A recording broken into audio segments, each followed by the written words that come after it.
క్రిస్తును ప్రియులారా, ప్రభువైనటువంటి యేసుక్రీస్తునామమున శాలేం ప్రార్థన మందిరం తరపున మీకు అందరికీ మా ప్రేమ శుభములు. దేవుని ప్రభుత్వ మహాకృప చేత దేవుడు మనల్ని కాపాడి కలపరిచి భద్రపరిచి మరొకసారి దేవుని సన్నిధానంలో కనపడడానికి దేవుడు మనకు మంచి అవకాశాన్ని అనుగ్రహించి ఉన్నాడు. కాబట్టి మరి మనము దేవుని యొక్క వాక్యాన్ని ఈ దినము ధ్యానం చేస్తున్నాం. ఈ ధ్యానాంశముగా దైవాత్మ జ్ఞానం పొందుతున్నట, దైవాత్మ జ్ఞానము పొందుతున్నట, దేవుని యొక్క ఆత్మజ్ఞానాన్ని పొందుతున్నట. దేవుని యొక్క ఆత్మజ్ఞానాన్ని ఏ విధంగా పొందుకోగలం? దేవుని యొక్క ఆత్మజ్ఞానం ఏ విధంగా పొందుకుంటామంటే ప్రార్థన మీద దృష్టి నిలపడం ద్వారా, ప్రార్థన చేయడం ద్వారా, ఇప్పుడు ప్రార్థనలో పోరాటం ద్వారా దేవుని యొక్క ఆత్మజ్ఞానాన్ని పొందుకోవడానికి అవకాశం ఉంటుంది. ప్రార్థన మీద దృష్టి నిలిపి ప్రార్థన ఆత్మను పొందుకోవడం ద్వారా ఎప్పుడు కూడా ప్రార్థన చేస్తూ ఉంటాం మనము. కాబట్టి ఆ విధంగా దైవాత్మను పొందుకోవడానికి, దైవాత్మ జ్ఞానాన్ని పొందుకోవడానికి అవకాశము ఉంటుంది. వాక్య లేఖనాలను చదువుకోవడం ద్వారా ఆ ప్రకారంగా నడుచుకోవాలని తీర్మానం చేసుకోవడం ద్వారా దైవాత్మ జ్ఞానాన్ని మనము పొందుకుంటాం. తర్వాత దేవుని యొక్క సేవలో మరియు దేవుని విశ్వాసంతో కూడినటువంటి క్రియలు చేయొచ్చు. ఆయనతో కూడా అంటే దేవునితో కూడా సంబంధం కలిగి ఉండడం ద్వారా దైవాత్మ జ్ఞానాన్ని మనము పొందుకోగలుగుతాము. తర్వాత దైవ జ్ఞానాన్ని వెతకడం ద్వారా కూడా దైవాత్మ జ్ఞానాన్ని మనము పొందుకోవచ్చు. సరే, కాబట్టి ఈ విధంగా మరి మనము దైవాత్మ జ్ఞానాన్ని పొందుతున్నాము. మరి రెఫరెన్స్లు కొన్ని చూసుకొని మనము ఈ దినము మరి వాక్యాన్ని ధ్యానిస్తాం. యోహాను సువార్త 3వ అధ్యాయం 16వ వచనం చదువుతున్నాము. యోహాను సువార్త 3వ అధ్యాయము 16వ వచనం. యోహాను సువార్త 3వ అధ్యాయం 16వ వచనం. యోహాను సువార్త 3వ అధ్యాయము. దేవుడు లోకమును ఎంతో ప్రేమించెను, ఆయన తన కుమారునిగా పుట్టిన వారిని విశ్వాసం ఉంచి ప్రతివాడును కాబట్టి దేవుడు ఎంతో ప్రేమించాడు, లోకాన్ని ఎంతో ప్రేమించాడు.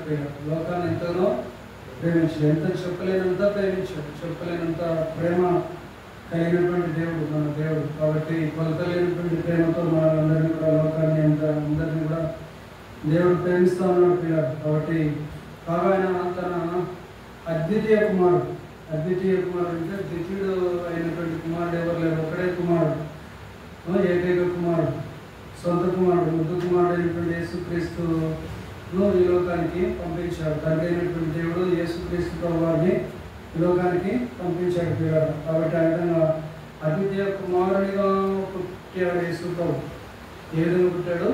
అద్వితీయ కుమారుడిగా పుట్టాడు. ఆ అద్వితీయ కుమారుడిగా పుట్టిన వారి యందు విశ్వాసం ఉంచి వాళ్ళు ఎవరైతే ఉన్నారో, అంటే యేసుక్రీస్తు నందు విశ్వాసము ఉంచినటువంటి వారందరికీ కూడా ప్రతి వాడును కూడా నశింపగా నిత్య జీవం పొందినట్లు ఆయనను అనుగ్రహించింది. ఇది కూడా దైవాత్మను పొందుకున్నట్లో ముఖ్యమైనటువంటి అంశం.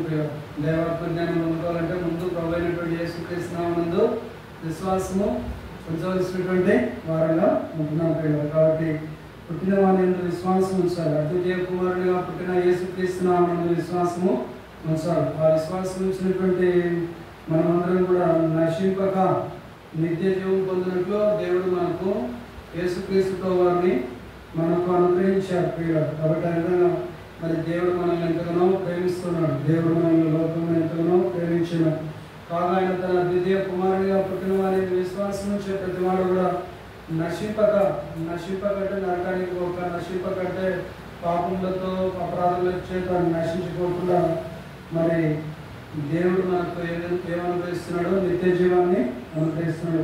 కాబట్టి ఎప్పుడు నిత్య జీవం వస్తుందంటే ఆయన నామమునందు విశ్వాసము ఉంచినప్పుడు మనకు ఏమొస్తుంది? నిత్య జీవము అనుగ్రహించబడుతుంది. ఎవరి ద్వారా? తండ్రి అయినటువంటి దేవుడు తన కుమారుడిని పంపించడం ద్వారా మనకు నిత్య జీవము అనుగ్రహించబడుతూ ఉన్నది.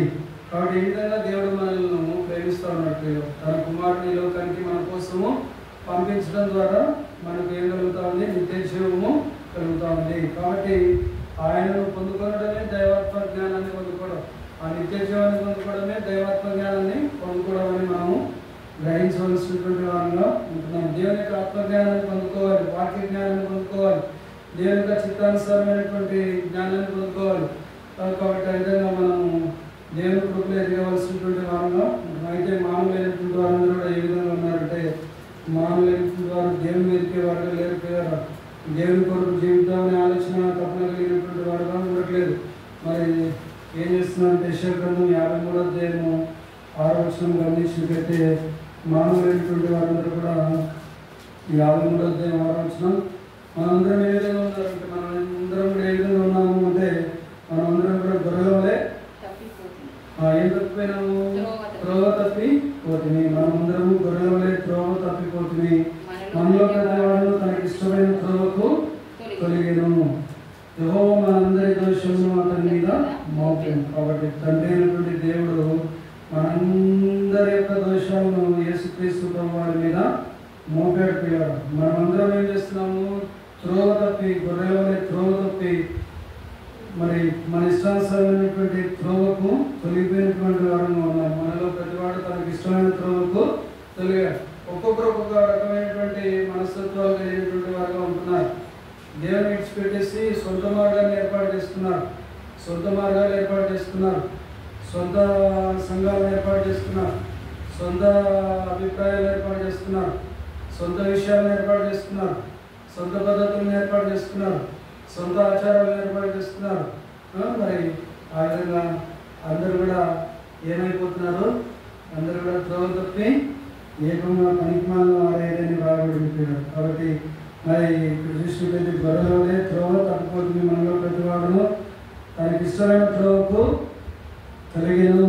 యెహోవా మనందరి దోషమును అతని మీద మోపాడు. కాబట్టి మనందరి దోషములు అపరాధాలను తీసివేయడం కోసం యేసుక్రీస్తు వారి లోకంలో మరి జన్మించారు. కాబట్టి ఆ విధంగా యేసుక్రీస్తును నమ్ముకోవడమే దైవాత్మ జ్ఞానాన్ని పొందుకోవడం, యేసుక్రీస్తును అందు విశ్వాసం ఉంచడమే దేవుని ఆత్మజ్ఞానాన్ని పొందుకోవడం. హృదయంలో ఎప్పుడైతే చేర్చుకుంటామో, ఎప్పుడైతే సంఘంలో అందరూ ఎదుట బాప్తిసం తీసుకుంటామో, ముంచు బాప్తిసం తీసుకుంటామో, ప్రభువైనటువంటి యేసుక్రీస్తు నామమున విశ్వాసం ఉంచినామని సాక్ష్యం చెప్తామో, ఆ దినం నుంచి దేవుని ఆత్మజ్ఞానాన్ని పొందుకోవడానికి అవకాశము ఏర్పడుతుంది. పిల్లలు దేవుని ఆత్మను పొందుకోవడానికి అవకాశము ఏర్పడుతుంది. కాబట్టి దేవుని ఆత్మజ్ఞానాన్ని పొందుకునే వారంగా, దైవాత్మ జ్ఞానాన్ని పొందుకునే వారంగా మనము ఉండాలి. వాక్య జ్ఞానము ద్వారా దైవాత్మ జ్ఞానం అనేది వస్తుంది. వాక్యం ద్వారా దేవుడు మనతో మాట్లాడతాడు. వాక్యం చదువుతున్నప్పుడు దేవుడు మనతో మాట్లాడుతున్నాడు. మరి ప్రార్థన చేసేటప్పుడు దేవుడు మనతో మాట్లాడతాడు. కాబట్టి ఆ విధంగా మన యొక్క పరిస్థితిని ఎరుకపరుస్తాడు, గ్రహింపజేస్తాడు. కాబట్టి మనం గొర్రెల వలె త్రోవ తప్పిపోయినామనే సంగతి తెలియకుండా అనేక గొర్రెల వలె త్రోవ తప్పి వారి ఇష్టానుసారమైనటువంటి త్రోవకు తొలగిపోయినట్లుగా మనము గమనిస్తున్నాం. మనందరి దోషమును అతని మీద మోపాడు. కాబట్టి మరి ఇక్కడ మనం గమనించుకుంటే రోమిలకు రాసినటువంటి పత్రిక 6వ అధ్యాయం 23వ వచనం చూస్తే, ఆ 8వ సువార్తకు సంబంధించినటువంటి లేఖన భాగమే 6వ అధ్యాయము, రోమిలకు రాసిన పత్రిక 6వ అధ్యాయము 23వ వచనం చదువుతున్నాం. 6వ అధ్యాయం 23వ వచనము, అనేక మంది అనేక రకాలైనటువంటి పాపాలు చేస్తున్నారు. మరి అనేక రకాలైనటువంటి తెలిసి తెలియక చేస్తున్నారు పాపాలు. కొంతమంది తెలిసి చేస్తున్నారు, కొంతమంది తెలియక పాపాలు చేస్తున్నారు. పిల్లలు మరి ఆ విధంగా మరి పాపము చేస్తూ జీవిస్తూ ఉన్నారు. ఎందుకంటే పాపం అనే బీజం అనేది వారిలో ఉంది కనుక మరి వారందరూ కూడా పాపము చేస్తున్నారు. కాబట్టి ఇక్కడ గమనించినట్లయితే 6వ అధ్యాయం 23వ వచనం, రోమిలకు రాసిన పత్రిక 6:23లో మరి ఏలైనగా పాపం వలన వచ్చు జీతము మరణము, పాపం వలన వచ్చు జీతము మరణము. అయితే దేవుని కృపావరము మన ప్రభువైన క్రీస్తు యేసునందు నిత్య జీవము. కాబట్టి మరి ఏలైనగా పాపం వల్ల వచ్చే జీతము మరణం. పాపం చేయడం వల్ల వచ్చినటువంటి జీతం ఏంటంటే మరణం. కాబట్టి ఆ మరణము మనకు అందరికీ కూడా సంప్రాప్తమైన పిల్లల. మరి ఆ రెండవ మరణాన్ని కూడా పొందుకున్నాం మనం, నరక శిక్షను పొందుకున్నాం. పాపం చేయడం వల్ల ఫలితంగా మరణం వచ్చింది. మరి ఆ జీతంలో మరణం వచ్చింది. ఆ మరణం నుంచి, పాప శాపంలో నుంచి విడిపించడానికి యేసుక్రీస్తు వారు దేవుని కృపావరంగా మన ప్రభువైనటువంటి యేసుక్రీస్తు వారి లోకంలోనికి వచ్చారు పిల్లలు. కాబట్టి ఆ విధంగా యేసుక్రీస్తునందు మనకి ఏం లభిస్తూ ఉంది, యేసుక్రీస్తునందు నిత్య జీవం లభిస్తూ ఉంది. ఏం లభిస్తుంది, యేసుక్రీస్తునందు నిత్య జీవము లభిస్తూ ఉంది. యేసుక్రీస్తు నామమున విశ్వాసం ఉంచిన వారందరికీ కూడా ఏం లభిస్తూ ఉంది, నిత్య జీవము లభిస్తూ ఉంది. యేసుక్రీస్తునందు విశ్వాసం ఉంచిన వారందరికీ కూడా ఏం లభిస్తూ ఉంది, పాపక్షమాపణ లభిస్తూ ఉంది. యేసుక్రీస్తునందు విశ్వాసం ఉంచిన వారికి ఏం లభిస్తూ ఉంది? రక్షణ లభిస్తూ ఉంది. యేసుక్రీస్తునందు విశ్వాసం ఉంచినటువంటి వారందరికీ ఏం లభిస్తూ ఉంది అంటే దేవుని పిల్లలకే అధికారము లభిస్తూ ఉంది. కాబట్టి దేవుని సొత్తుగా మార్చబడడానికి అవకాశము ఏర్పడుతూ ఉంది. దేవుని పిల్లలుగా పిలువబడడానికి అవకాశము ఏర్పడుతూ ఉంది. యేసుక్రీస్తునందు విశ్వాసం ఉంచినటువంటి మనందరికీ కూడా దేవుని కృప అనేది మనం పొందుకోవడానికి గొప్ప అవకాశము అనుగ్రహించబడతా ఉంది పిల్లలు. కాబట్టి అయితే దేవుని యొక్క కృపావరము మన ప్రభువైన క్రీస్తు యేసునందు నిత్య జీవం. పాపం వల్ల వచ్చే జీవితం మరణము అయితే దేవుని కృపావరము మన ప్రభువైన క్రీస్తు యేసునందు నిత్య జీవము. కాబట్టి ఆ నిత్య జీవాన్ని పొందుకోవాలంటే ప్రభువైనటువంటి యేసుక్రీస్తు నామములో విశ్వాసము ఉంచవలసినటువంటి వారుగా ఉన్నారు. తర్వాత మరి మనము గమనించినట్లయితే తీతు రాసినటువంటి పత్రిక 3వ అధ్యాయం 5వ వచనం చదువుకున్నాము. తీతు రాసిన పత్రిక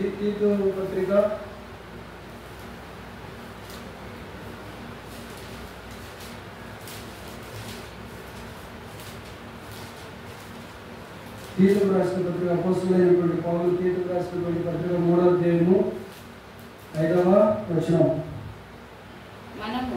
మనము నీతిని అనుసరించి చేసిన క్రియల మూలంగా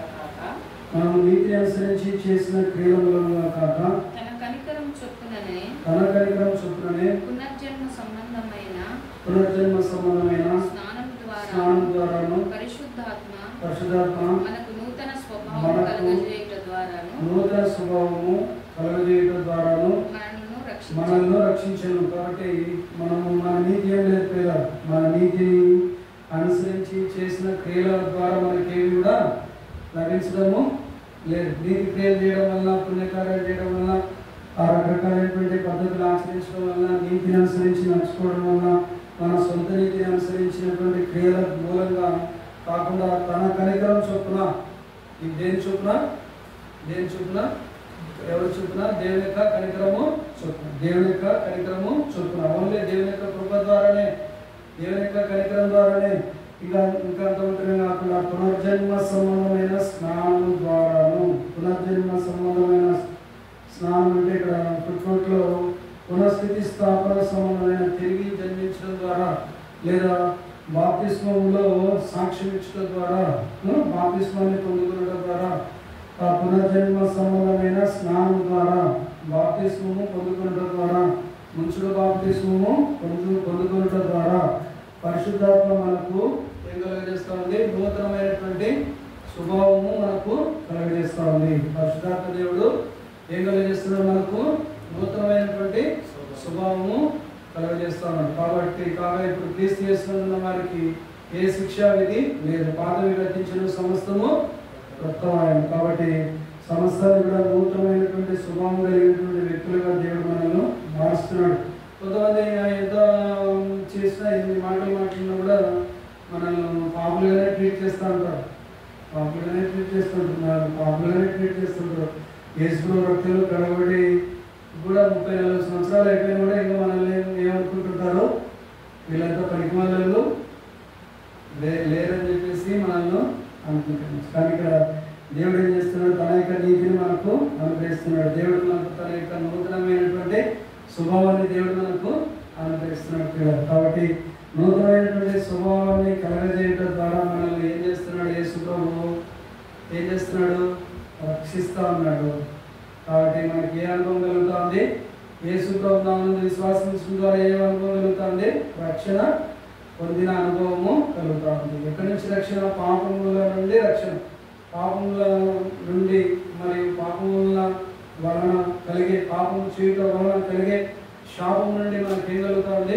రక్షణ కలుగుతుంది. మరి దేవుని యొక్క నీతి కలుగుతుంది. తర్వాత నూతనమైనటువంటి స్వభావం మనకు కలుగుతుంది.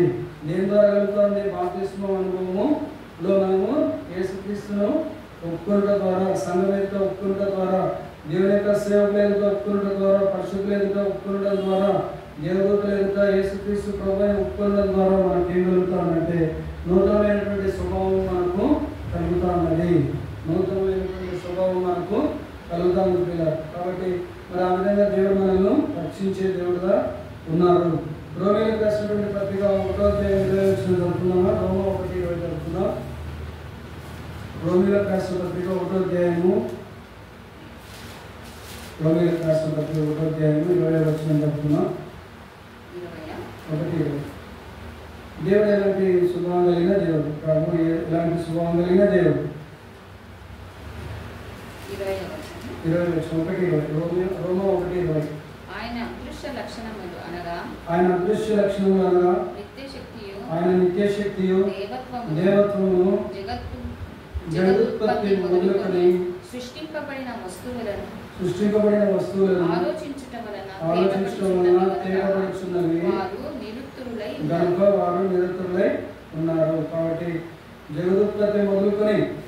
జగత్తు ఉత్పత్తి మొదలుకొని భూమి ఏర్పడినది మొదలుకొని ఆకాశంలో ఏర్పడినది మొదలుకొని సృష్టి ఏర్పడినది మొదలుకొని జగదుత్పత్తి మొదలుకొని సృష్టించబడినటువంటి వస్తువులను కనుక మనము ఆలోచన చేసినట్లయితే, వాటిని గురించి మనము ఆలోచన చేసినట్లయితే మరి ఏం తేటపడుతూ ఉంది?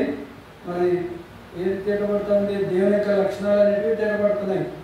దేవుని యొక్క లక్షణాలు అనేటివి దేని ద్వారా తెలుస్తూ ఉంది? మనకు జగదుత్పత్తి మొదలుకొని సృష్టించబడినటువంటి వాటన్నిటిని కూడా తెలుసుకుంటే దేవుని యొక్క లక్షణాలు మనకు అర్థమవుతున్నాయి. ఆయన ఎలాంటి లక్షణాలు కలిగినటువంటి వాడు?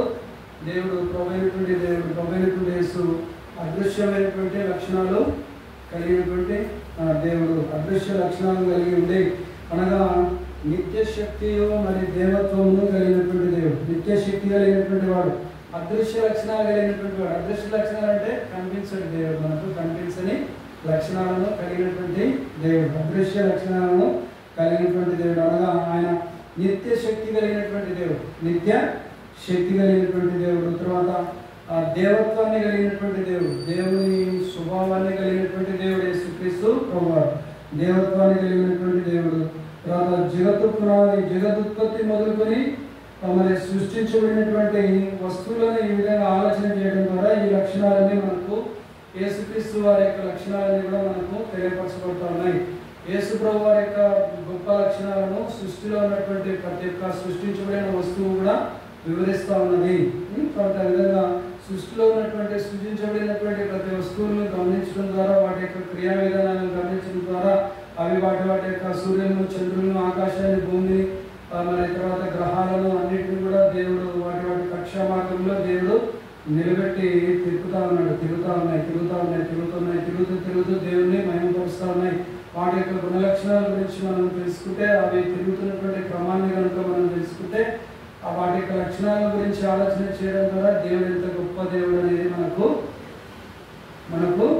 అర్థము అవుతుంది పిల్లలు. కాబట్టి మరి ఆ విధమైనటువంటి అదృశ్య లక్షణాలను కలిగినటువంటి దేవుడు, మహాదేవుడు, మహోన్నతుడు, పరిశుద్ధుడి, నిత్య నివాసి అయినటువంటి దేవుడు.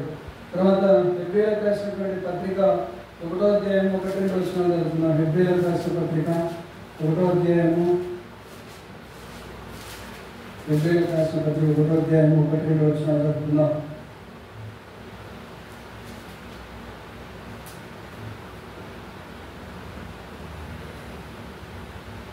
హెబ్రీయులకు రాసిన పత్రిక 1వ అధ్యాయము 1-2 వచనాలు చదువుతున్నాం.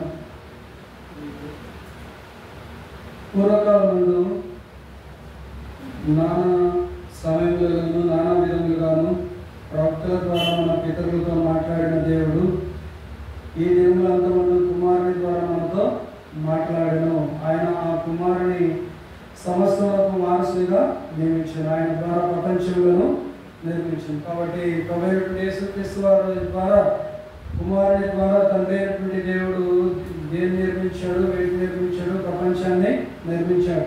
పూర్వకాలంలో నానా సమయంలో నానా విధమైనటువంటి ప్రవక్తల ద్వారా మన పితరులతో కూడా మాట్లాడిన దేవుడు. మన పితరులు అంటే మన ఆది పితరులు, మన యొక్క ముందున్నటువంటి పితరులందరూ కూడా వారందరితో కూడా దేవుడు మాట్లాడాడు.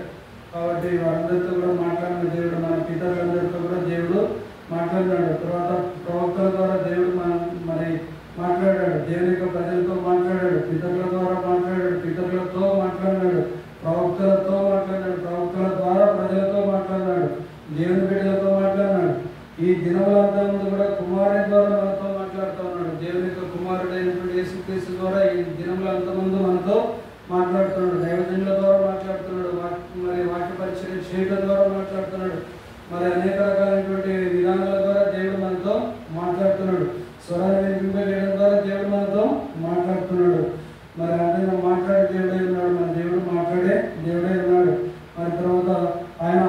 కుమారుని ద్వారా సమస్తమునకును వారసునిగా నియమించాడు. ఆయనకు ఆ కుమారుడిని సమస్తానికి వారసునిగా నియమించాడు. తండ్రి అయినటువంటి దేవుడు కుమారుడు అయినటువంటి యేసుక్రీస్తు ప్రభువును వారసులుగా నియమించాడు. దేనికి వారసులుగా నిర్మించాడు? తన తర్వాత తనకు అధికారాన్ని అనుగ్రహించాడు. తండ్రికి పుట్టినటువంటి కుమారునికి మరి తండ్రి యొక్క ఆస్తి మీద మొత్తం ఆ వారసత్వం హక్కు అనేది వస్తుంది. ఆయన వారసులుగా తండ్రి అయినటువంటి దేవుడు తన కుమారుడైనటువంటి యేసుక్రీస్తు ప్రభువుని వారసులుగా నియమించాడు. ఆయన ద్వారా ప్రపంచంలో నిర్మించాను. తండ్రి అయినటువంటి దేవుడు ఆయన ద్వారా అంటే ప్రభు అయినటువంటి యేసుక్రీస్తు ద్వారా వేటిని నిర్మించాడు? ప్రపంచాలను నిర్మించాడు. ప్రపంచాలను నిర్మించింది ఎవరు? యేసుక్రీస్తు ప్రభు. ఎవరి ద్వారా? తండ్రి అయినటువంటి దేవుని ద్వారా. తండ్రి అయినటువంటి దేవుని ద్వారా ప్రభు అయినటువంటి యేసుక్రీస్తు వారు ఎవరిని నిర్మించాడు? ప్రపంచంలో నిర్మించాడు. కాబట్టి అలాంటి గొప్ప లక్షణాలు కలిగినటువంటి దేవుడు, అదృశ్య లక్షణాలను కలిగినటువంటి దేవుడు. కాబట్టి పూర్వకాలం నుండి నానా విధమైనటువంటి సమయాల్లో నానా విధంగా వేరు రకాలుగా వేరు ఆలోచనలతో దేవుడు మాట్లాడాడు. కాబట్టి ఎవరి ద్వారా మాట్లాడాడు? ప్రవక్తల ద్వారా మాట్లాడాడు. ఎవరితో మాట్లాడాడు? మన పితరులతో మాట్లాడినాడు. కాబట్టి ఈ దినంలో అంతమంది కూడా కుమారుని ద్వారా మాట్లాడుతూ మరి ప్రపంచాలన్నింటినీ కూడా దేవుడు నిర్మించాడు. ఆయనను సమస్తానికి వారసుగా దేవుడు వారసుగా నిర్మించాడు. ఆయన ద్వారా ప్రపంచాలను నిర్మించాడు. సరే, తర్వాత ఆ విధమైనటువంటి మరి ఆత్మజ్ఞానాన్ని మనము పొందుకోవాలి. కాబట్టి అటువంటి దేవుని యొక్క ఆత్మజ్ఞానాన్ని మనము పొందుకోవాలి. మొదటి యోహాను పత్రిక 5వ అధ్యాయము ఇవన్నీ గ్రహించడం ద్వారా, ఇవన్నీ నేర్చుకోవడం ద్వారా, ఇవన్నీ అర్థం చేసుకోవడం ద్వారా మనం దేవుని యొక్క ఆత్మజ్ఞానాన్ని పొందుకోవడానికి అవకాశము ఉంటుంది. మొదటి యోహాను పత్రిక 5వ అధ్యాయం 20వ వచనం చదువుకున్నాం. మొదటి యోహాను పత్రిక 5వ అధ్యాయము 20వ వచనం చదువుకున్నాం. 5:20.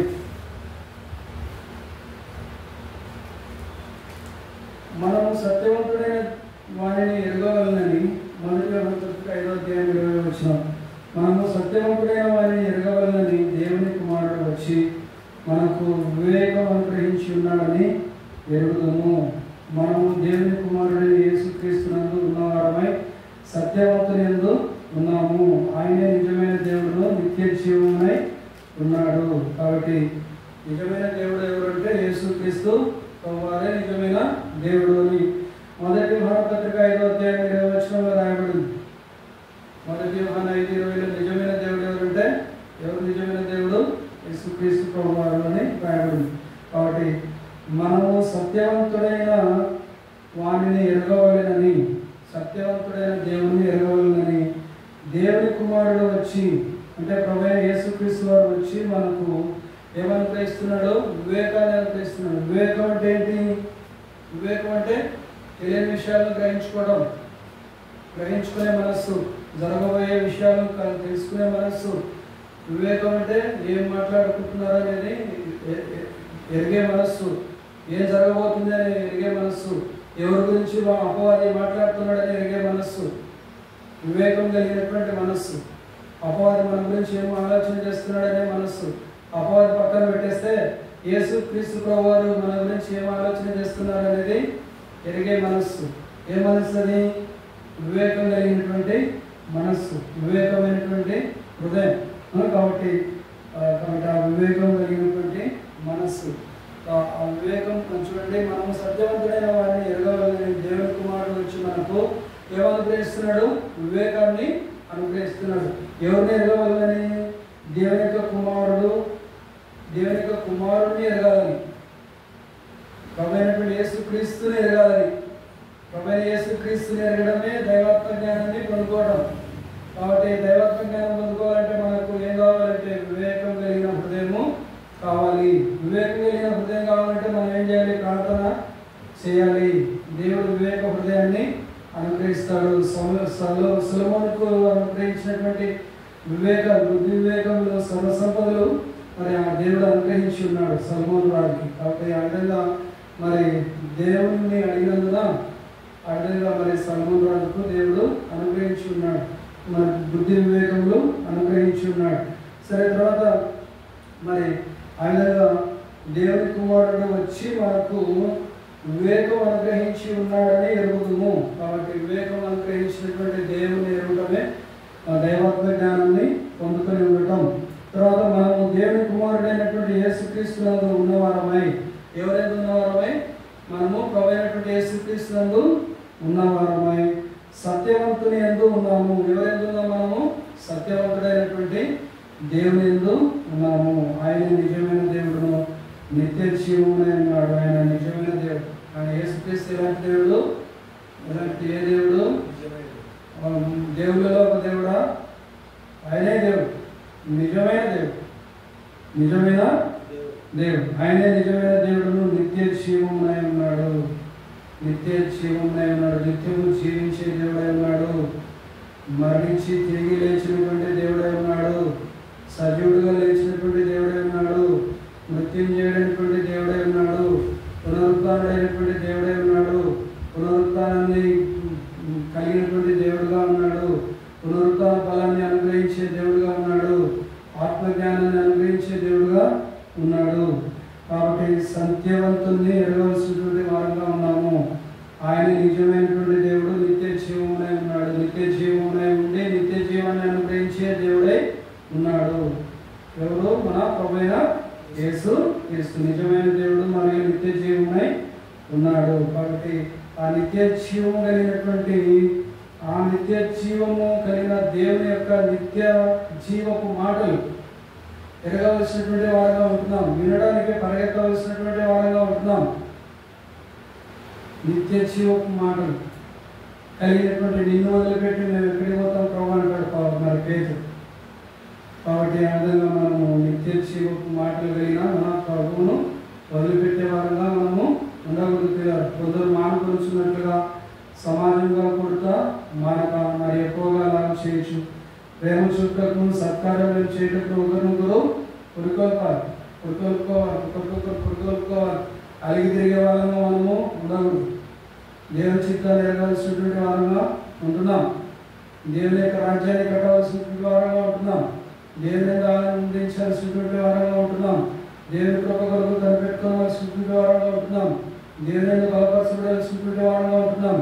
నా కుమారుడైనటువంటి తిమోతి క్రీస్తు యేసునందున కృప చేత నేను బలవంతుడవు కమ్మని అపోస్తలుడైనటువంటి పౌలు తిమోతికి రాస్తూ తెలియపరుస్తున్నట్టు పిల్లలు. కాబట్టి మనము ఆయన యందు ఉన్నటువంటి కృప చేత మనము బలపరచబడే వారంగా మనము ఉండాలి పిల్లలు. తర్వాత మరి మనము దేవుని ఆత్మ జ్ఞానాన్ని కలిగి జీవించాలి అని అంటే మనము ఏం కలిగి ఉండాలంటే దేవుడు మనకు అనుగ్రహించే హృదయ శుద్ధిని కలిగి ఉండాలి.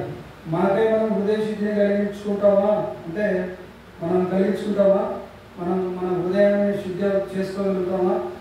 ఓన్లీ ప్రార్థన చేసుకోగలుగుతాం. మేము ప్రార్థన చేస్తాము, క్షమించుకోవాలి, తెలిసి తెలియక చేసినప్పుడు క్షమించమని అడుగుతాం. కానీ హృదయ శుద్ధిని అనుగ్రహించేవాడు ఎవరు? దేవుడే అనుగ్రహిస్తాడు. కాబట్టి హృదయ శుద్ధి గలవారు ధన్యులు అంటున్నాడు దేవుడు. హృదయ శుద్ధిని మనం పొందుకునే వారంగా ఉండాలి. ఆ విధంగా పొందుకుంటే దేవుని యొక్క ఆత్మజ్ఞానాన్ని పొందుకోగలుగుతాం. దేవుని చూసేవారుగా మనము మార్చబడతాం. దేవుని యొక్క లక్షణాలు మనలోకి వస్తాయి. కాబట్టి హృదయ శుద్ధి అనేది మనకు వస్తుంది. మత్తయి సువార్త 5వ అధ్యాయము 8వ వచనం. హృదయ శుద్ధి గలవారు ధన్యులు వారు దేవుని చూసేవారు. మత్తయి సువార్త 5వ అధ్యాయము 8వ వచనం. హృదయ శుద్ధి గలవారు ధన్యులు వారు దేవుని చూసేవారు. కాబట్టి మనము దేవుని చూసేవారు ఉండాలంటే మనము హృదయ శుద్ధిని ప్రేమించేవారు ఉండాలి. హృదయ శుద్ధిని కలిగి ఉండేవారు ఉండాలి. హృదయ శుద్ధిని అనుగ్రహించే దేవుడిని ఆశ్రయించేవారుగా మనము ఉండాలి. ఆయన రక్తంతో మనం కడుక్కుంటూ ఉండాలి. మనం ఎప్పుడు కూడా దేవుని యొక్క రక్తంతో మనం కడగబడుతూ ఉండాలి. మనం దేవుని యొక్క రక్తంతో కడగబడుతూ ఉండాలి. పరిశుద్ధులుగా మనం మార్చబడుతూ ఉండాలి. యథార్థవంతులుగా మార్చబడుతూ ఉండాలి. నీతిమంతులుగా మనం మార్చబడుతూ ఉండాలి. ఆయన రక్తాన్ని ఎప్పుడు కూడా ఆశ్రయించే వారంగా ఉండాలి. ఎప్పుడో నేను దేవుడు నమ్ముకున్నప్పుడు మరి ఆనాడు యేసుక్రీస్తునామమున విశ్వాసం ఉంచాను, పాపక్షమాపణ పొందుకున్నాను, నీతిమంతులుగా మార్చబడ్డాను, బాప్తిసం తీసుకున్నానంటే సరిపోదు. మనం దినదినం రక్షణ ఉండాలి. క్షణక్షణం రక్షణ ఉండాలి. దినదినం మనం తెలిసి తెలియక చేసిన తప్పుల్ని మనం ఒప్పుకుంటూ ఉండాలి. దేవునితో మనం అంటుకట్టబడిన వారంగా మనము ఉండాలి. కాబట్టి నేను నిజమైన ద్రాక్షవల్లిని తీగలు మేలని చెప్పేసి అంటున్నాడు. ఎవడు నా యందు అంటుకట్టబడతాడో, ఎవడు నా యందు నిలిచి ఉంటాడో, నేను ఎవరి యందు నిలిచి ఉంటానో మరి వాడు బహుగా ఫలిస్తాడని యోహాను సువార్త 5వ అధ్యాయంలో వ్రాయబడింది. కాబట్టి ఆయనతో అంటుకట్టబడినటువంటి వారంగా మనము ఉండాలి పిల్లలు. కాబట్టి ఆయనతో కూడా కలిసి కూర్చునే వారంగా ఉండాలి, ఆయనతో కలిసి మాట్లాడే వారంగా మనము ఉండాలి, మన హృదయాన్ని మన దేవుని ఎదుట సమాజపరుచుకునే వారంగా మనము ఉండాలి. సరే, తర్వాత మరి గమనించినట్లయితే మానవుల యొక్క హృదయం, మానవుల యొక్క సంగతి, మనుషుల యొక్క సంగతులు ఏ విధంగా ఉంటాయంటే వాళ్ళలో ఉన్నటువంటి మనిషి యొక్క ఆత్మకే తెలుస్తాయి. మరి మనం ఏం ఆలోచన చేసుకునేది పక్కనలకు తెలియదు, పక్కనలకు తెలియదు కానీ దేవుడికి తెలుస్తుంది. కాబట్టి హృదయాంతరంగాలు ఎరిగినటువంటి దేవుడు మనకు తోడుగా ఉన్నాడు, మన దేవుడుగా ఉన్నాడు. సరే, 1 కొరింథీ పత్రిక 2వ అధ్యాయము 11, 14, 11వ వచనము 14వ వచనం. 1 కొరింథీ 2వ అధ్యాయము 1 కొరింథీ 2వ అధ్యాయము 11వ వచనం చదువుకుందాము. 1 కొరింథీ పత్రిక 2వ అధ్యాయము 11వ వచనము 14వ వచనం చదువుకుందాము. ఒక మనుషుని సంగతులు అతనిలో ఉన్న మనుష్యాత్మకే కానీ మనుషులలో మరి ఎవరికి తెలియను, అలాగే దేవుని సంగతులు దేవుని ఆత్మకే కానీ మరి ఎవరికి తెలియదు. కాబట్టి మరి దేవుని యొక్క ఆత్మను గురించినటువంటి సంగతులు దేవునికే తెలుస్తాయి. కాబట్టి మనము దేవుడిని అడిగినట్లయితే దేవుని యొక్క ఆత్మ సంగతులు దేవుడు మనకు స్పష్టంగా బయలుపరిచే దేవుడుగా ఉంటాడు. ఒక మనిషి సంగతులు చెప్పాలంటే అతని హృదయాన్ని మనం పరిశోధించలేము. అతని హృదయంలో ఉన్నటువంటి మాట మరి నోట్లోంచి బయటకు వచ్చేదాకా నా హృదయంలో ఏం ఆలోచన చేస్తున్నాడో మన గురించి అనేది తెలియదు. కాబట్టి మనిషి ఆలోచన చేస్తున్నాడా, చెడు ఆలోచన చేస్తున్నాడా, మన గురించి మంచి మాట్లాడుతున్నాడా, మంచి చెడు మాట్లాడుతున్నాడా అనే సంగతి నోట్లోంచి బయటికి వచ్చినటువంటి మాటల ద్వారా ఆయన మన గురించి ఏం ఆలోచన చేస్తున్నాడో తెలుస్తుంది. కాబట్టి ఒక మనిషి యొక్క సంగతులు అతనిలో ఉన్నటువంటి మనిషి ఆత్మకే తెలుస్తాయి కానీ వేరే మనుషులకు ఎవరికి కూడా తెలియవు. మరి అలాగే దేవుని యొక్క సంగతులు దేవుని ఆత్మకే కానీ ఎవరికి కూడా తెలియవు. కాబట్టి మరి దేవుని యొక్క ఆత్మను గురించినటువంటి సంగతులను తెలుసుకోవాలంటే మనం ఏం చేయాలంటే దేవుని బిడ్డలుగా దేవుని యొక్క ఆత్మ సంగతులను తెలుసుకోవాలంటే దేవునితో మాట్లాడాలి, దేవునితో మాట్లాడాలి, బైబిల్ చదవాలి, దేవుడే మాట్లాడతాడు, మనతో మాట్లాడతాడు. ఆ విధంగా దేవుని యొక్క ఆత్మ సంగతులను గ్రహింపు కలిగిస్తాడు, ఉన్నత స్థితిలోకి లేవనెత్తాడు. పెద్ద కుప్పల మీద నుంచి దీనిలో లేవనెత్తినట్లుగా దేవుడు మనము లేవనెత్తాడు. కాబట్టి దేవుడు తన యొక్క సంగతులను తెలియపరుస్తాడు. దేవుడు తన యొక్క హృదయంలో ఉన్నటువంటి విషయాలను తన భక్తులైనటువంటి వారికి ఏది కూడా దాచడిపోయారు. కాబట్టి ఖచ్చితంగా తన హృదయ అభిలాషను అంతటినీ కూడా దేవుడు మనకు తెలియపరిచేవాడుగా ఉన్నాడు. తన యొక్క కోరికలంతటి కూడా తన యొక్క ప్రియుల ద్వారా నెరవేర్చుకునే దేవుడుగా ఉన్నారు. తర్వాత 2వ అధ్యాయం 1 కొరింథీ 2వ అధ్యాయం 14వ వచనం గమనించినట్లయితే ప్రకృతి సంబంధమైనటువంటి మనుష్యుడు దేవుని ఆత్మ సంగతులను గ్రహింపడు. ప్రకృతి సంబంధమైనటువంటి మనుషుడు దేవుని యొక్క ఆత్మ విషయాలను గ్రహించాడు. మనకి ఎప్పుడు కూడా ప్రకృతి సంబంధమైన మనిషికి ఎప్పుడు కూడా టైంపాస్ అయ్యే మాటలు కావాలి, తర్వాత జోకుల మాటలు కావాలి, ఇతరులను హేళన చేసే మాటలు కావాలి, ఇతరులకు వ్యతిరేకమైనటువంటి మాటలు కావాలి, ఇతరులను ఎగతాళి చేసే మాటలు కావాలి, ఇతరులను కించవచ్చే మాటలు మాట్లాడే వాళ్ళు కావాలి. అటువంటి వాళ్ళ దగ్గర పోయి కూర్చుంటాడు. ఎవరు అంటే ప్రకృతి సంబంధమైనటువంటి మనుషుడు. ప్రకృతి సంబంధమైనటువంటి మనుషుడు ఇతరులను దెప్పిపరిచే మాటలు మాట్లాడుతుంటారు. నువ్వు ఏం పని చేస్తావు నువ్వు చెప్పాలి కానీ నువ్వు వాళ్ళు శత్రువులైనటువంటి వాళ్ళు ఆ పని చేయలేదు, ఈ పని చేయలేదు, ఈ పని చేయలేదు, ఆ పని చేయలేదు అని చెప్పేసి టైం అంతా సంవత్సరాలు గడిచిపోతున్నాయి. సంవత్సరాలు గడిచిపోతున్నా కూడా మనం ఏం పని చేస్తామో మనం తెలియపరచాలి. మనం అధికారంలోకి వస్తే మనం ఏం చేస్తామో చెప్పాలి, మనం ఏం చేస్తున్నామో చెప్పాలి, ప్రజలకు అర్థమయ్యేటట్టు చెప్పాలి. ఏం చేస్తున్నాం, ఇది చేస్తున్నాం, ఇది చేస్తున్నాం, చేయలేదు, ఇది చేయలేదు, ఇది చేస్తున్నాం, ఇది కారణం, ఈ కారణాన్ని బట్టి చేయలేదు, ఈ కారణాన్ని బట్టి చేస్తాము, నువ్వు చేస్తాం, మీరు అడుగుతున్నారు కాబట్టి చేస్తాము, మేము వాగ్దానం ఇచ్చాం కాబట్టి చేస్తాము, లేదు చేయము అని చెప్పాలి, ముందే చెప్పాలి. చెప్పి మోసం చేసే వాళ్ళగా మనము ఉండకూడదు. ప్రజల్ని మోసపుచ్చే వాళ్ళగా మనము ఉండకూడదు. ఇస్తానంటే ఇస్తాను, తెస్తానంటే తెస్తాను, తింటానంటే తింటాను, తిననంటే తినను, వద్దంటే వద్దు, కాదంటే కాదు, అవునంటే అవును అన్నట్లుగా మన మాటలు యథార్థంగా ఉండాలి. దేవుని పిల్లలైనటువంటి వారి యొక్క మాటలు ఆ విధంగా యథార్థంగా ఉండాలి. దేవునికి లెక్క చెప్పాల్సిన ద్వారా ఉంటున్నాం కాబట్టి మనము యథార్థమైనటువంటి మనసు లేని వారిగా మనము ఉండాలి. తర్వాత ప్రకృతి సంబంధమైనటువంటి మనుషుడు దేవుని ఆత్మ విషయాలను అంగీకరింపాడు. ఏదైనా సలహా చెప్తే, ఏదైనా మాటలు చెప్తే, ఏదైనా విషయాన్ని చెప్తే, ఏదైనా పద్ధతి ప్రకారం నడుచుకోమని చెప్తే చెప్పిన వాళ్ళ గురించి డిస్కషన్లు, బయట డిస్కషన్లు, ఆ డిస్కషన్లు ఈ డిస్కషన్లు చేసేది, ఆ తర్వాత ఆ డిస్కషన్ చేసేది, మళ్ళీ ఇక్కడికి వచ్చి చెప్పేది. ఏమంటారు? చెప్పొద్దండి, నాకేం చెప్పొద్దండి అని చెప్పేసి చెప్పొద్దు, ఏం చెప్పొద్దు, ఎవరేం మాట్లాడి నాకేం చెప్పొద్దు, నాకు దేవుడు తెలియకుండా ఏం లేదు. కాబట్టి ఎవరేం మాట్లాడినా కూడా ఏం చెప్పొద్దు. దేవుడే నాకు చెప్తాడు, దేవుడే నాకు చెప్తాడు. ఏదైనా ఉంటే దేవుడే చెప్తాడు. నువ్వు చెప్పాల్సిన అవసరము నాకు లేదు. అవునా కదా? మరి ఆ విధంగా వాళ్ళు ఇట్లా అన్నారు, వీళ్ళు ఇట్లా అన్నారు, ఆ మాటలు ఇట్లా, ఈ మాటలు ఇట్లా, ఆయన ఇట్లా, ఈయన ఇట్లా అని చెప్పాల్సిన అవసరము దేవుని మందిరంలో అటువంటి అవసరాలు లేనే లేవు. వాళ్ళు ఇట్లా చేస్తారు, వీళ్ళు ఇట్లా చేస్తారు, ప్రార్థన మోకరించి ప్రార్థన చేయి, సరిగ్గా ఇతర పరిస్థితులనే సరిపోతాయి, సరిగ్గా అవుతాయి. కాబట్టి ప్రకృతి సంబంధమైనటువంటి మనుషుడు దేవుని ఆత్మ విషయాలను అంగీకరింపడు. అవి అతనికి వెరితనంగా ఉన్నవి.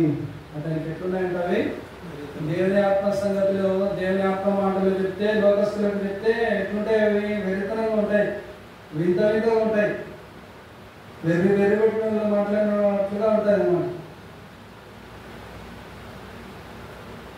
దేవుని ఆత్మ జ్ఞానంతో మాట్లాడిన మాటలు వెర్రి మాటలు మాట్లాడిన మాదిరి వింటారు వాళ్ళు.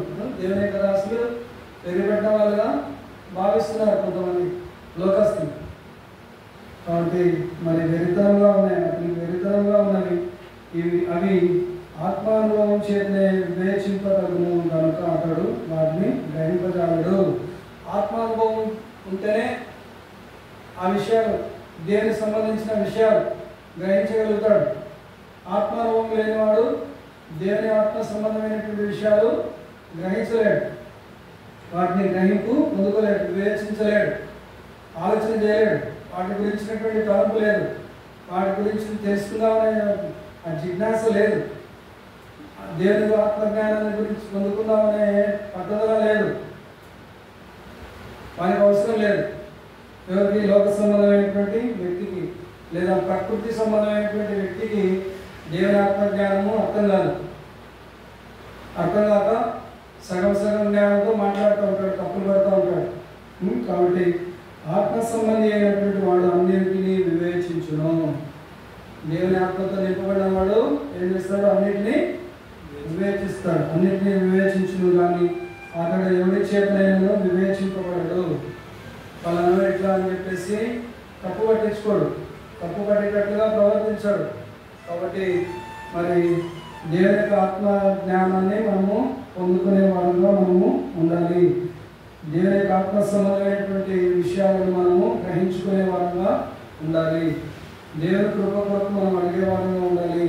దేవుని యొక్క ఆత్మ జ్ఞానాన్ని మనము దేవుని దగ్గర నుంచి పొందుకునేటట్లుగా, దేవుని మాత్రమే అడిగేటట్లుగా మనం ఉండాలి, అడిగే వారంగా ఉండాలి. అడిగి తెలుసుకోవాలి. అడుగుడి ఇవ్వబడను, వెలుగుడి దొరుకును, తట్టుడి తీయబడిన దేవుడు మనకు చెప్తానంటున్నారు. కాబట్టి దేవుని యొక్క ఆత్మ సంగతిలో ఆత్మ అనుభవం కలిగినటువంటి వారు మాత్రమే తగినటువంటి వాడుగా ఉన్నారు.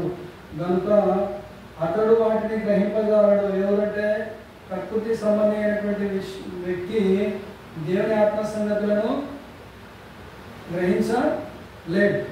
కాబట్టి మనం ప్రకృతి సంబంధమైనటువంటి మనుషులలో ఆలోచన చేసినట్టుగా మనం ఆలోచన చేయరాదు. దేవుని ఆత్మను కొంత మటుకు కలిగినటువంటి మనము ఆత్మలో ఎదిగే అనుభవంలోనికి మనము రావాలి, ఆత్మలో ఆరాధించే అనుభవంలోనికి రావాలి, ఆత్మతో సత్యంతో మనం ఆరాధించే అనుభవంలోనికి రావాలి, ఆత్మతో నింపబడి ఆరాధించే వారంగా మనము ఉండాలి, గంతులు వేసే అనుభవంలోకి మనము రావాలి.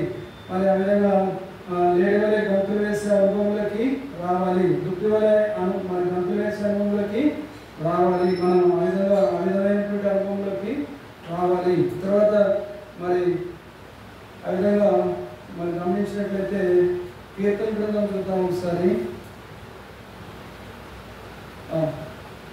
మనం దేవుని ఎందుకు భయభక్తులు కలిగినటువంటి వారుగా ఉన్నట్లయితే దేవుని యొక్క సంగతులు, దేవుని యొక్క విషయాలు, దేవుని యొక్క ఆత్మను గురించినటువంటి విషయాలు యెహోవాకు సంబంధించినటువంటి మర్మములతో కూడినటువంటి విషయాలన్నీ కూడా గ్రహింపవుతాయి, తెలుస్తాయి.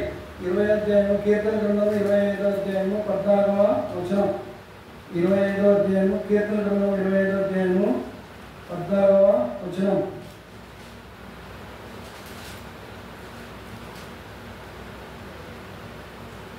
కీర్తన గ్రంథం 25వ అధ్యాయము 14వ వచనం. యెహోవా మర్మము ఆయన యందు భయభక్తులు గల వారికి తెలిసి ఉన్నది. దేవుని యొక్క మర్మము, యెహోవా మర్మము ఆయన యందు భయభక్తులు గల వారికి తెలిసి ఉన్నది. ఎవరి మర్మం తెలిసిందట? యెహోవా మర్మము ఆయన యందు భయభక్తులు గల వారికి తెలిసింది. మనం దేవుని యందు భయభక్తులు కలిగి ఉంటే దేవుని యొక్క మర్మాలన్నీ కూడా దేవుడు మనకు ఎరకపరుస్తాడు. ఎరకపరచడం అంటే బయలుపరుస్తాడు, తెలియపరుస్తాడు. దేవుడు మనతో మాట్లాడతాడు. ఈ పని చేయను, పలానా చోటుకి పోవాలి, పలానా చోటుకి పోవాలి, పలానా పని చేయాలి, పలానా వ్యక్తితో మాట్లాడాలి, పలానా వ్యక్తి దగ్గర వెళ్ళి అక్కడ స్వస్థత లేదు, అక్కడ ఆరోగ్యం లేదు, అక్కడ అత్యవసర పరిస్థితి ఉన్నది, మరి నువ్వు వెళ్ళాల్సినటువంటి అవసరం ఉన్నది, నువ్వు వెళ్ళి ప్రార్థన చేయాల్సినటువంటి అవసరత ఉన్నదని దేవుడు మనతో మాట్లాడతాడు. కాబట్టి ఆ విధంగా మనము దేవుని యొక్క ఆత్మజ్ఞానం కలిగినటువంటి వారంగా ఉన్నట్లయితే దేవుని యొక్క ఆత్మ సంగతిని గ్రహించుకుని అక్కడికి వెళ్ళే వారంగా మనము ఉంటాం. దేవుని యొక్క చిత్తాన్ని గ్రహించుకునే వారంగా ఉంటాం. దేవుని యొక్క ఆలోచనలను, దేవుని యొక్క ఉద్దేశాలను సఫలపరిచే దావీదులాగా మనము ఉంటాం. కాబట్టి ఎందుకంటే దావీదు దేవునిలో భయభక్తులు కలిగినటువంటి వాడు కాబట్టి నా హృదయానుసారుడు, నా యొక్క ఉద్దేశంలో సఫలపరిచేవాడని చెప్పేసి దావీదు పేరు పొందాడు, దేవుని ద్వారా పేరు తెచ్చుకున్నాడు. ఆ విధంగా మనం కూడా దేవుని యొక్క ఆత్మ కలిగి ఉండి దేవుని భయభక్తులు నిలుపుకున్నట్లయితే దేవుడు తన యొక్క మర్మాలను బయలుపరిచి మనం ఏం చేయాలో దేవుడు మనకు తెలియపరుస్తాడు. కాబట్టి తర్వాత ఆ విధంగా నడుచుకుంటే దేవుని యొక్క ఉన్నతమైనటువంటి విజయాన్ని మనం అనుగ్రహిస్తాడు. అనేక ఆత్మలు సంపాదించుకోవడానికి దేవుడు మనకు సహాయము చేస్తాడు. ప్రకారంగా దేవుడు సాయం చేస్తాడు, దేవుడు కృప చూపిస్తాడు, నడిపిస్తాడు, మనల్ని బలపరుస్తాడు. దేవుని యొక్క ఆత్మశక్తితో మనల్ని నింపుతాడు. తర్వాత మనము ప్రార్థన చేసే అనుభవంలోకి మనము రావాలి. ఆత్మజ్ఞానం పొందుకోవాలంటే మనం ఎక్కువ ప్రార్థన అనుభవంలో ఉండాలి, మోకరించాలి, ప్రార్థన చేయాలి. తర్వాత నెక్స్ట్ ప్రార్థనాత్మను నాకు దయచేయడం అని ప్రార్థన చేసిన వాడుగా మనము ఉండాలి. అపోస్తల కార్యాలు 5వ అధ్యాయము 32వ వచనం చదువుతున్నాము. అపోస్తల కార్యాలు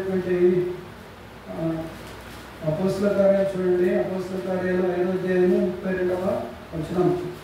5వ అధ్యాయం 32వ వచనం.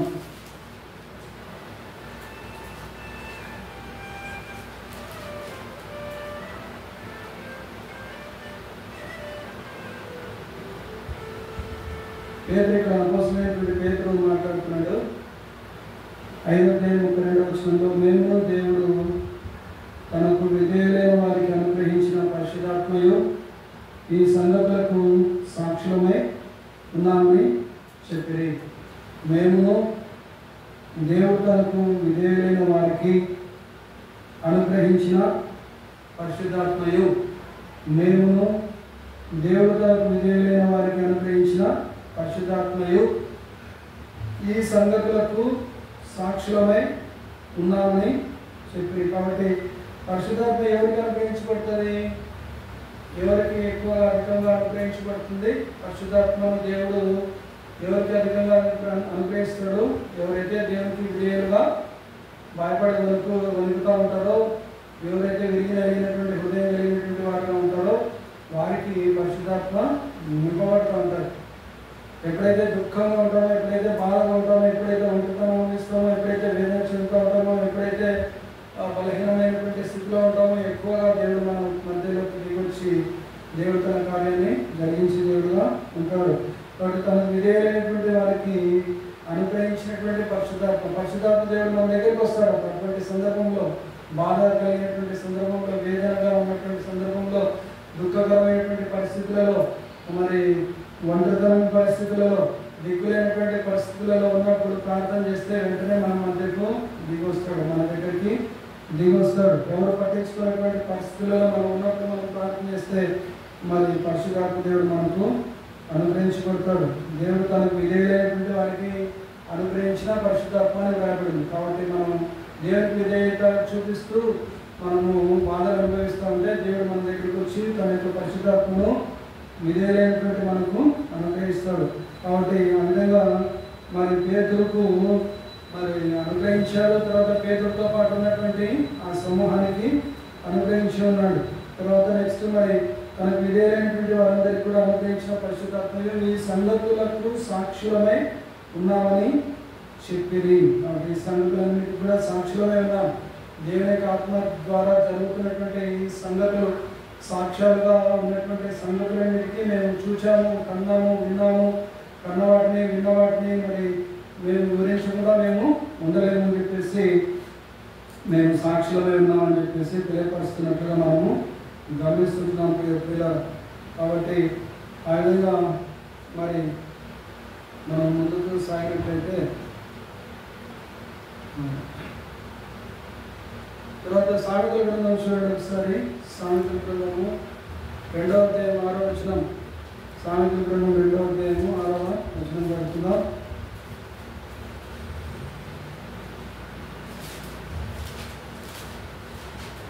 సామెతల గ్రంథం 2వ అధ్యాయం 6వ వచనం పడుతుందాం. యెహోవా జ్ఞానమిచ్చువాడు, తెలివి వివేచనలు ఆయన నోటి నుండి వచ్చును. యెహోవాయే జ్ఞానం ఇచ్చేవాడు. కాబట్టి దేవుని యొక్క ఆత్మజ్ఞానాన్ని ఇచ్చేవాడు ఎవరు? తన యొక్క జ్ఞానాన్ని ఇచ్చేవాడు ఎవరు? దేవుడే తన యొక్క జ్ఞానాన్ని మనకు అనుగ్రహించేవాడు. యెహోవాయే జ్ఞానం ఇచ్చేవాడు. తన యొక్క జ్ఞానాన్ని ఆత్మజ్ఞానాన్ని అనుగ్రహించే దేవుడు. యెహోవాయే జ్ఞానం ఇచ్చేవాడు, తెలివి వివేచనలు ఆయన నోట నుండి వచ్చును. కాబట్టి దేవుని నోట నుండి వచ్చే తెలివిని, ఆలోచనను, వివేచనను మనం పొందుకునే వారుగా ఉంటాం. ఎప్పుడు పొందుకునే వారుగా ఉంటామంటే దేవుని యొక్క ఆత్మ జ్ఞానాన్ని పొందుకున్నప్పుడు మనకు ఏమొస్తుంది? తెలివి వస్తుంది, వివేచన గల హృదయము వస్తుంది. ఎప్పుడు ఏ పని చేయాలి, ఎప్పుడు ఎవరితో మాట్లాడాలి, ఎప్పుడు ఎవరితో మాట్లాడకూడదు, ఎప్పుడు ఏం మాట్లాడాలి, ఎవరితో ఏం మాట్లాడాలి, ఏం మాట్లాడితే ఏమొస్తుంది, ఇవన్నీ కూడా మనము గ్రహించుకునే వారుగా మనము ఉంటాం కదా. కాబట్టి వివేచన జ్ఞానాన్ని దేవుడు మనకు అనుగ్రహిస్తాడు, తెలివిని దేవుడు మనకు అనుగ్రహిస్తాడు. కాబట్టి విద్యార్థులకు తెలివిని అనుగ్రహిస్తాడు, బుద్ధి బలాన్ని అనుగ్రహిస్తాడు, జ్ఞానాన్ని అనుగ్రహిస్తాడు, జ్ఞానశిక్షణ అనుగ్రహిస్తాడు. కాబట్టి ఆ విధంగా మరి రకరకాలైనటువంటి మరి జ్ఞానానికి సంబంధించినటువంటి విషయాలను దేవుడు అనుగ్రహిస్తాడు, యవన బిడ్డలకు అనుగ్రహిస్తాడు. తర్వాత నెక్స్ట్ మరి 2వ తిమోతి పత్రిక 2వ అధ్యాయము 15వ వచనం చదువుకుందాం. 2 తిమోతికి రాసినటువంటి 2వ పత్రిక, అపోస్తలుడైనటువంటి పౌలు తిమోతికి రాసిన 2వ పత్రిక 2వ అధ్యాయము 15వ వచనం.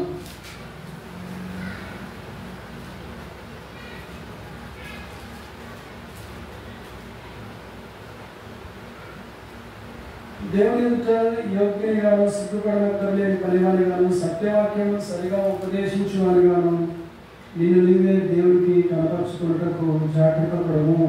తిమోతి, దేవుని ఎదుట యోగ్యంగా ఉండాలి, సిగ్గుపడనక్కర్లేని పనివానిగా ఉండాలి. యోగ్యతను అనుగ్రహించేవాడు కూడా దేవుడే. తిమోతి యోగ్యత తిమోతికి రాదు.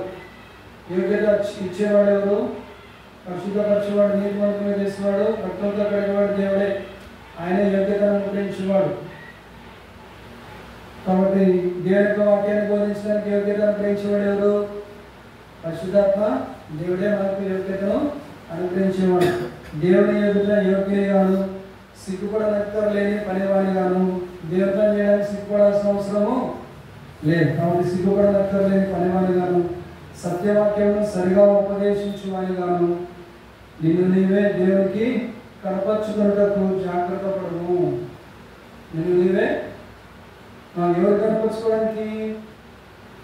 మనుషులుగా దేవునికి కనపరుచుకోవడానికి జాగ్రత్త పడమంటున్నాడు. కాబట్టి మనుషులకు కనపరుచుకునే వాళ్ళంగా ఉన్నట్లయితే మన పని నిలవదు. కాబట్టి మన మనుషులకు కనపరుచుకునే వారంగా కాకుండా దేవునికి మన యొక్క పనిని కనపరుచుకునే వారంగా, దేవుని ఎదుట యోగ్యునిగా, మరి సిగ్గుపడనక్కర్లేని పనివానిగాను, సత్యవాక్యమును సరిగా ఉపదేశించేవారిగాను, మరి తర్వాత నిన్ను నీవే దేవునికి కనపరుచుకున్నటకు జాగ్రత్త. ఎప్పుడు దేవుని ఎదుట కనపడాలి, మనం దేవుని ఎదుట కనపడాలి. ఎప్పుడైతే దేవుని ఎదుట ఎప్పుడు కనపడుతూ ఉంటామో అప్పుడు దేవుడు మన మనుషుల ఎదుట నిలబెడతాడు, రాజుల ఎదుట నిలబెడతాడు, అధికారుల ఎదుట దేవుడు మనల్ని నిలబెడతాడు. కాబట్టి ఆ విధంగా మనుషుల ఎదుట, రాజుల ఎదుట, అధికారుల ఎదుట మనం నిలబడాలంటే ముందు ఏం చేయాలి? దేవుని ఎదుట కనపడాలి, దేవుని ఎదుట నిలబడాలి, దేవుని ఎదుట మోకరించాలి, దేవునితో కలిసి సమాసం చేయాలి, దేవునితో మాట్లాడాలి, దేవుని యొక్క ఆత్మజ్ఞానాన్ని మనము అడగాలి. కాబట్టి ఆ విధంగా మరి మనుషులను సంపాదించుకోవడానికి దేవుడు సాయం చేస్తాడు. ఎవరు మనతో ఉంటారు, ఎవరు మనల్ని విడిచిపెట్టి వెళ్ళిపోతారు, అవన్నీ కూడా దేవునికి వదిలేసేయాలి, దేవునికి వదిలేసేయాలి. కాబట్టి దేవుడే చూసుకుంటాడు, లెక్క చూసుకుంటాడు. మరి దేవుడు లెక్క అడిగేవాడు ఉన్నాడు. కాబట్టి మరి దేవుని చిత్తాన్ని చేసేవారుగా మనము ఉండాలి, సిగ్గుపడనక్కర్లేని పనివారిగా మనము ఉండాలి, సత్యవాక్యాన్ని సరిగా ఉపదేశించేవారుగా మనము ఉండాలి, సత్యవాక్యాన్ని సరిగా ఉపదేశించే వారుగా ఉండాలి, సరిగా విభజించి అర్థమయ్యేటట్లుగా విభజించి అర్థాన్ని చెప్పేవారుగా మనము ఉండాలి. తర్వాత ఉపదేశంలో మనం నిలిచి బోధించేవారుగా ఉండాలి, నడుచుకుని బోధించేవారుగా ఉండాలి, పాటించి బోధించుకునేవారుగా ఉండాలి, దేవుని ఎదుట కనపడేవారుగా మనము ఉండాలి, దేవుని ఎదుట మోకరించేవారుగా మనము ఉండాలి. ఆ విధంగా ఉండడానికి జాగ్రత్తలు తీసుకోవాలి. ఫిలిప్పీలకు రాసినటువంటి పత్రిక 3వ అధ్యాయము 8వ వచనం చదువుతున్నాము. ఫిలిప్పీ 3:8 చదువుతున్నాము. ఫిలిప్పీలకు రాసిన పత్రిక అపోస్తలుడైనటువంటి పౌలు ఫిలిప్పీలకు రాసిన పత్రిక 3వ అధ్యాయం 8వ వచనం. విషయంగా నా ప్రభువైన యేసుక్రీస్తును గురించిన అతి శ్రేష్టమైన జ్ఞానం నిమిత్తమై సమస్తమును నష్టంగా ఎంచుకుంటున్నాను. ఆయన కలిగి ఉన్నటువంటి అన్ని కూడా యేసుక్రీస్తు నిమిత్తమై సమస్తాన్ని ఏ విధంగా ఎంచుకుంటున్నాడు? నష్టంగా ఎంచుకుంటున్నాడు. నిశ్చయంగా నా ప్రభువైన యేసుక్రీస్తుని గురించిన అతి శ్రేష్టమైన జ్ఞానం నిమిత్తమై, దేని నిమిత్తమై? యేసుక్రీస్తుని గురించిన జ్ఞానం ఎలాంటిది? యేసుక్రీస్తుని గురించినటువంటి జ్ఞానం ఎలాంటిది? అతి శ్రేష్టమైనటువంటిది. అతి శ్రేష్టమైనటువంటి జ్ఞానం కలిగినటువంటి మరి వాడు యేసుక్రీస్తు ప్రభు. అతి శ్రేష్టమైనటువంటి జ్ఞానం నిమిత్తమై, యేసుక్రీస్తుని గూర్చిన అతి శ్రేష్టమైనటువంటి జ్ఞానం నిమిత్తమై. ఈ లోకంలో ఉన్నటువంటి జ్ఞానాలు ఎన్నో రకాలైనటువంటి జ్ఞానాలు ఉన్నాయి. ఆ జ్ఞానాలన్నింటినీ అతి శ్రేష్టమైన జ్ఞానాలని ఎవరు కూడా పిలవలేదు. అతి శ్రేష్టమైన జ్ఞానాన్ని ఎవరు పిలవలేదు. కాబట్టి మరి ఆ విధంగా అతి శ్రేష్టమైనటువంటి జ్ఞానం నిమిత్తమై సమస్తమును నష్టంగా ఎంచుకొంచున్నాను, నష్టంగా ఎంచుకొంచున్నాను అంటున్నాడు. దేని నిమిత్తమై?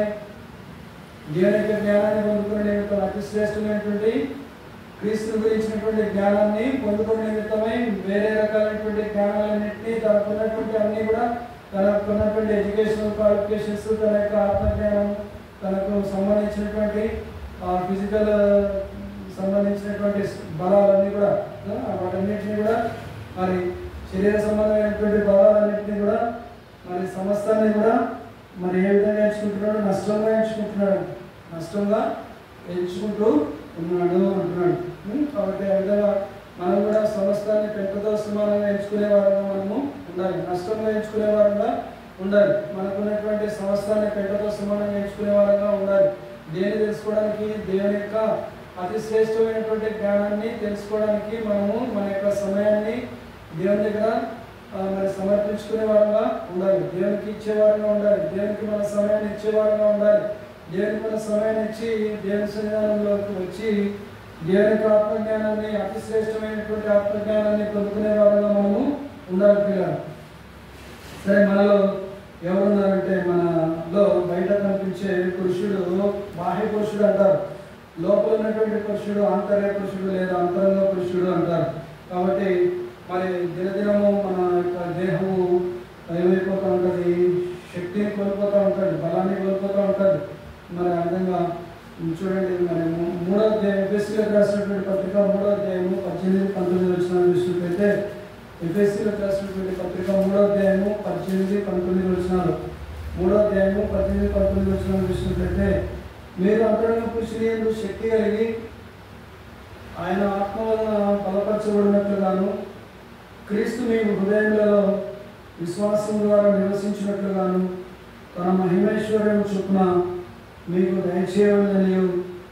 మీరు దేవుని సంపూర్ణత యందు పూర్ణులగునట్లుగా ప్రేమ యందు వేర్పారై స్థిరపడి సమస్త పరిశుద్ధులతో కూడా దేవుని దాని యొక్క వెడల్పు పొడుగు లోతు ఎత్తు ఎంతో గ్రహించుకున్నటకును జ్ఞానమునకు మించిన క్రీస్తు ప్రేమను తెలుసుకున్నటకును తగిన శక్తి గలవారు కావాలని ప్రార్థించుచూ ఉన్నాను. కాబట్టి మరి మీరు అంతరంగ పురుషుని యందు శక్తి కలిగినటువంటి వారుగా మార్చబడాలి.